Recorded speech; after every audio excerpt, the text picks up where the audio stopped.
चला तैयार रहा सब पीठ पर दोनों गोड़ी के आ दोनों गोड़ी के मतावना भूत आइल बा। ठीक बा, अपन के बढ़िया से पकड़ के रखे के बा।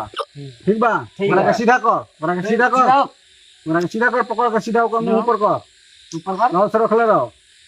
अरे बाबा पकड़ले रहिए लाओ से। ठीक बा, देखिए उठ के तोरा के पटकना ना पटकी हमारा के झाड़ करम झूर करम बांध मुजी आने उने करबू तो पेल दे हम जूजी अजी देखो। कमले कितना दूर बा यार, बहुत देर से चलावत तारी भाई के। अब भाई आ गइल बानी सन। ठीक बा, लागत हमनी के ये गछिया में तेगलवा बाबा का आसन लागेला। ये गछिया हां ये गछिया हम एक बार आइल बानी, लागत हमनी का गइल बानी सन। और ये आसन तो लागल बहुत, आसन तो लागल बा तेगलवा बाबा के। चलो बुझाता आज हमनी के काम हो जाई। मैं बाबा